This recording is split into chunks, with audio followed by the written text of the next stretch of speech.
Break બાદ આપનું સ્વાગત છે। સમાચારોમાં આગળ વધીએ તો જેતપુરથી વિગતો આવી રહી છે કે જ્યાં કેમિકલયુક્ત પાણીને પોરબંદરના દરિયામાં ઠાલવવાની યોજના લઈને સરકાર દ્વારા થઈ રહેલી કામગીરીને લઈ ખારવા સમાજમાં ભારોભાર રોષ જોવા મળી રહ્યો છે। આગામી 26 ડિસેમ્બરના રોજ પોરબંદર સહિત રાજ્યભરના દરિયાકાંઠાના ગામો બંધ પાડી વિરોધ નોંધાવશે। સમસ્ત ગુજરાત ખારવા સમાજના પ્રમુખની ઉપસ્થિતિમાં પોરબંદર ખાતે યોજાયેલા 2 દિવસીય બેઠકમાં આ નિર્ણય લેવાયો છે। કોઈપણ સંજોગોમાં આ પાણી દરિયામાં ઠાલવવાની યોજના સાકાર નહીં થવા દઈએ લઈને ખારવા સમાજે મક્કમ નિર્ધાર કર્યો છે। માછીમારોનું કહેવું છે કે ગુજરાતનો દરિયો પ્રદૂષિત થશે। લાખો માછીમારોનો રોજગાર દરિયા સાથે જોડાયેલો છે। જો કેમિકલયુક્ત પાણી દરિયામાં છોડવામાં આવશે તો દરિયામાં મચ્છી જ ખત્મ થઈ જશે અને ધંધા રોજગાર ઉપર તેની ભારે અસર જોવા મળશે।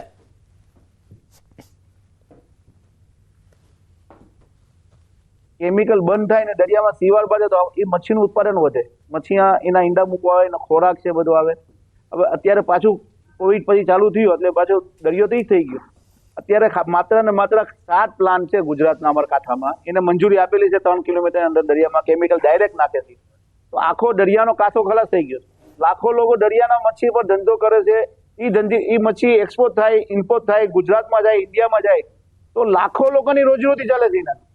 ટ્રક વાળા હોય કે અમે રાશન લઈને મોકલતા, ડીઝલ વાળા હોય, રિક્ષા ભાડા હોય, બધાની રોજીરોટી ચાલે છે। રોજ આપણે 26 ડિસેમ્બરના રોજ આપણે બધા ગામ બંધ રાખી અને પોતે પોતપોતાના કલેક્ટર અને એની જગ્યાએ બધા રેલી સ્વરૂપે શાંતિપૂર્વક બધા ભાઈઓ ને બહેનો સાથે નીકળી અને આવેદન દેવા જાય અને સાથે અલગ અલગ વિવિધ સંસ્થાઓ પોતપોતાના ગામની એને પણ સાથે જોડી અને આ આહવાન કરે કે ભાઈ આ સરકારની જે યોજના છે એનું બંધ થાય।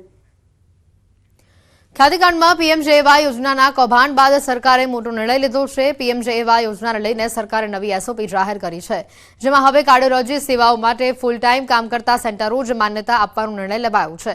આરોગ્ય મંત્રી ઋષિકેશ પટેલે નવી એસઓપીને લઈને માહિતી આપી છે, જેમાં કાર્ડિયોલોજી, નિયોનેટલ કેર, કેન્સરની સારવાર, ઓર્થોપેડિક, જોઇન્ટ રિપ્લેસમેન્ટ, એન્જિયોપ્લાસ્ટી સહિતની સારવારને લઈને અલગ અલગ નિયમો જાહેર કરાયા છે।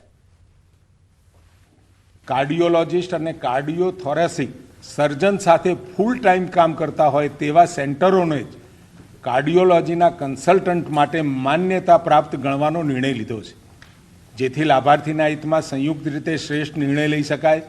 આ ઉપરાંત હોસ્પિટલો અને ફૂલ ટાઈમ કાર્ડિયાક એનેસ્થેટિક અને ફિઝિયોથેરાપિસ્ટ આ રાખવા પણ આપણે આવશ્યક કર્યા છે।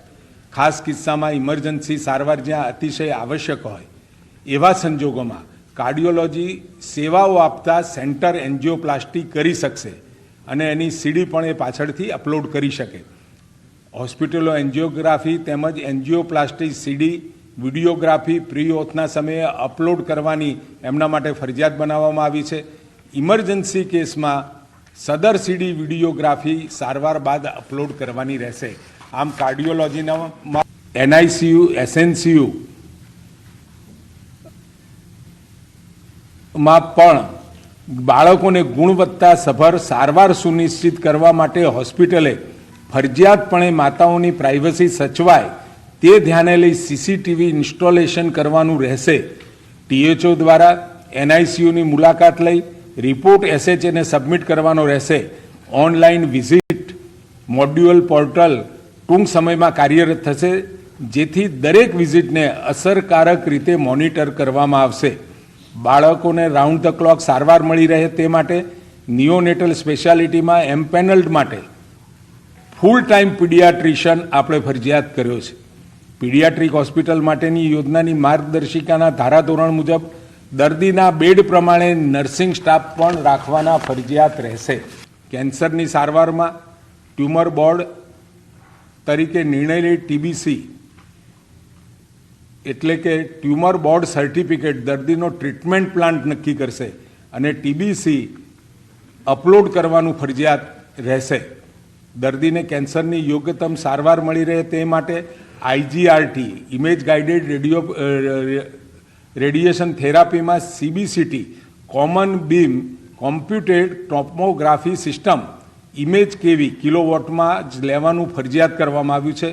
વધુમાં આ થેરાપી કયા કયા ટ્યુમરમાં કરી શકશે તેની પણ વિગતવાર ગાઈડલાઈન આપણે બનાવી છે। જે હોસ્પિટલ પાસે બ્રેકી થેરાપીની સગવડ છે ત્યાં જ પીએમજેવાય અંતર્ગત સારવાર આપવાની રહેશે। બ્રેકી થેરાપી માટે હોસ્પિટલ ટાઈઅપ ચલાવવામાં આવશે નહીં। રેડિયોથેરાપી મશીન માટે નક્કી થયેલા ક્વોલિટી કંટ્રોલના માપદંડનું પાલન કરી હોસ્પિટલે એનો રેકોર્ડ નિભાવવાનો રહેશે. ટીકેઆર એટલે કે જોઈન્ટ રિપ્લેસમેન્ટમાં પણ આ યોજના હેઠળ ટીકેઆર ટીએચઆર ઓપરેશન કરતી હોસ્પિટલોએ ઓર્થોપેડિક પોલિટ્રોમાના કેસોની પણ સારવાર આપવાની થતી હોવાથી ઓર્થિયોપ્લાસ્ટીના ઓછામાં ઓછા 30% ઓર્થોપેડિક અને પોલિટ્રોમાના કેસોને સારવાર આપવાનું ફરજિયાત કર્યું છે, જેથી ઉક્ત રેશિયોનું પાલન ના થાય તો હોસ્પિટલને એ ટકાવારી પ્રમાણે એને પેનલ્ટી કરવામાં આવશે. ગુજરાત ક્લિનિકલ એસ્ટાબ્લિશમેન્ટ એક્ટની જોગવાઈ અન્વયે પૂર્વ વ્યાખ્યાયિત સારવાર પ્રક્રિયાની વિગતવાર પૂરતી સમજણ દર્દીઓ અને તેઓના સગાને આપતી વખતે વિડીયો રેકોર્ડિંગ સાથેનું સંમતિપત્ર લેવાનું ફરજિયાત કરવામાં આવેલ છે.